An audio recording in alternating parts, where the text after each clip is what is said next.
Number 8. Anthony Fraser.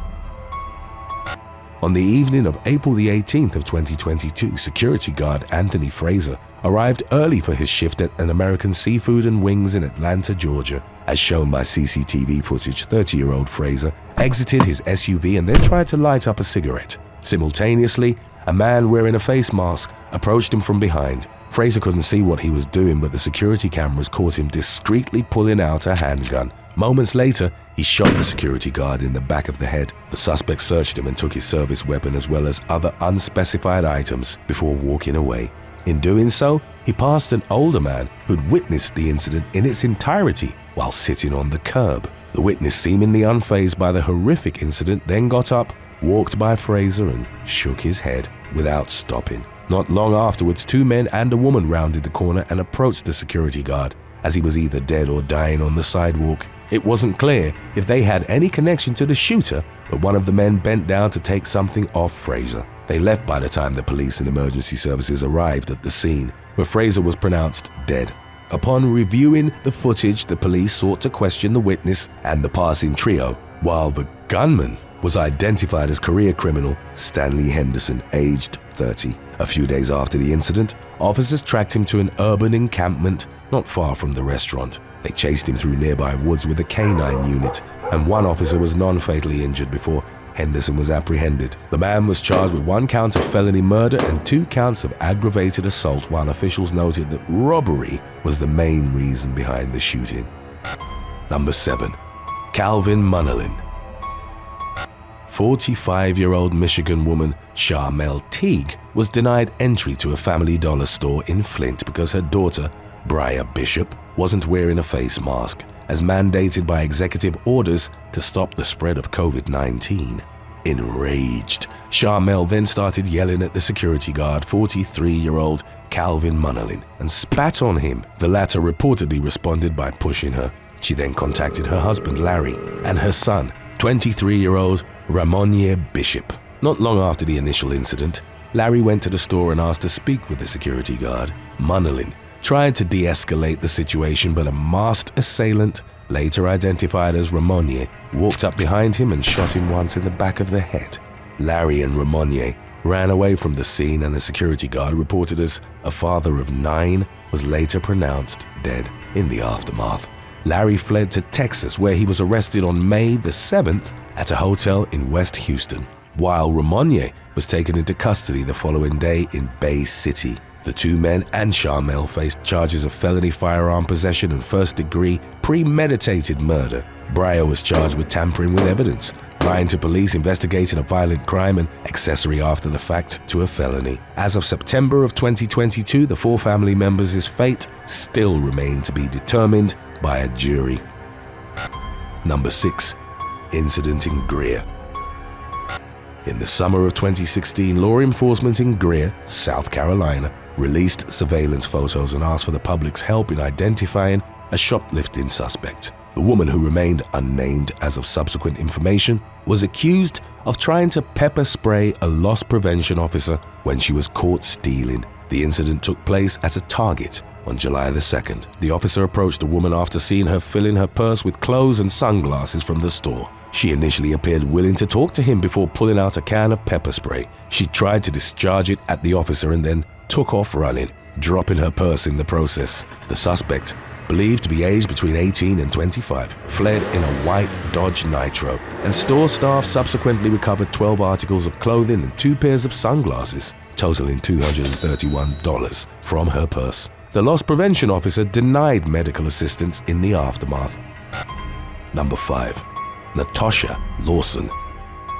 Malibu woman Kashmir Duran faced up to 6 years in prison in the fall of 2020 after attacking a security guard in the parking lot of a Pavilion supermarket in West Hollywood, California. In October, 37-year-old Duran was having a heated argument with her father when security guard Natasha Lawson tried to intervene. Duran then reoriented her rage towards the woman and threw a glass water bottle at her. A physical struggle ensued between them, during which Duran caught Lawson's finger in her mouth and forcefully bit into it, causing bleeding. The former also repeatedly launched racially charged epithets at the black security guard. The fight ended up with both of them wrestling on the ground before they were eventually separated. A portion of the altercation was captured on cell phone video by a bystander. As Duran's father tried driving away, with her as a passenger in the car, their path was blocked by staff and customers. In a video posted to YouTube, Duran was then seen throwing dog food at other black store staff and again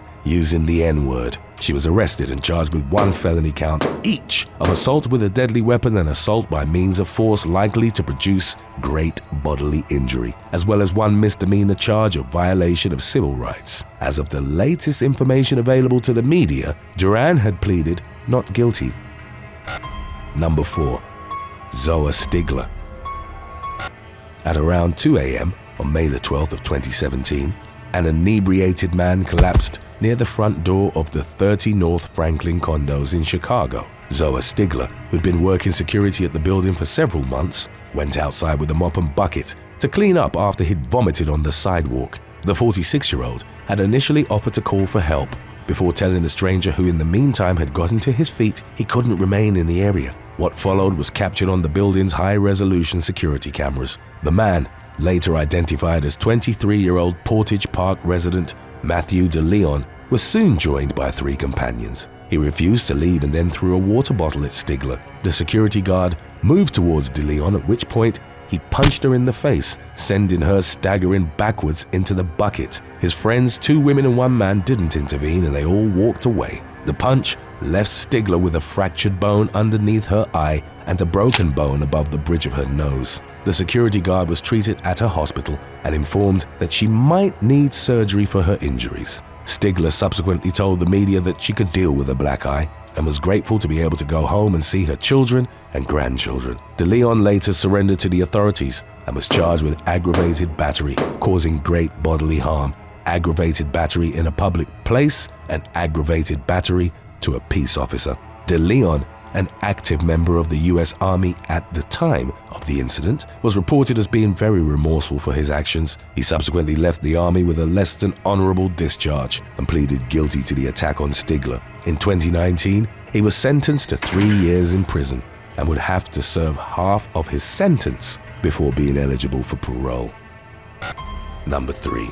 Douglas Rollman and Gina Petchia shoplifting incident. A duo faced multiple charges in connection to an attack on a security guard at a Macy's in Danbury, Connecticut. In June of 2016, Douglas Rollman and Gina Petchia, both in their 20s and from New York, were observed trying to shoplift items from the store. Law enforcement was alerted, but before they arrived at the scene, the store's security guard, whose identity wasn't released, tried to handcuff Rollman. It was then that Petchia became aggressive and tried to strangle the guard. In the ensuing struggle, Rollman kicked him in the abdomen before he and his accomplice fled. The police caught up with them in the parking lot, where they found Rollman still wearing the cuffs on one of his wrists and with a stolen pair of men's jeans worth less than $50 in his possession. The couple were taken into custody and each charged with several counts of robbery, larceny, and assault, with an added 3rd-degree strangulation charge for Petchia. Number 2. Delante Maxi.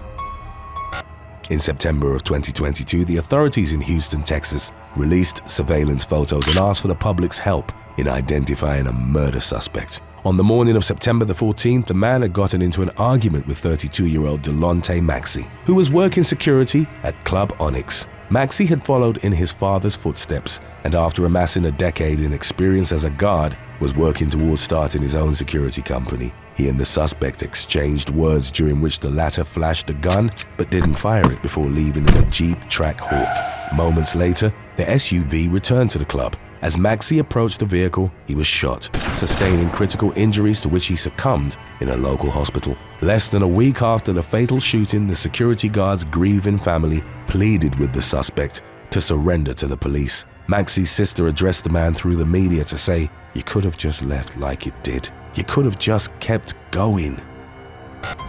Number 1. Morgan Hickman attack. In August of 2022, Morgan Hickman of West Palm Beach, Florida, walked out the front doors of the Boca Regional Hospital. Staff then requested that a security guard go outside and ask her to return. The unnamed man found her talking to a construction worker, whom she'd asked for a cigarette. When the guard told 23-year-old Hickman that the nursing staff was ready for her, The woman screamed that she wouldn't move until she got a cigarette. Then, as she and the guard were standing close to each other, she suddenly threw a punch at him. They went to the ground, but the man was able to control Hickman and bring her to her feet. She kept trying to leave and became more agitated upon seeing Boca Raton police. She eventually threw her phone at another uniformed hospital security officer, hitting him in the lip.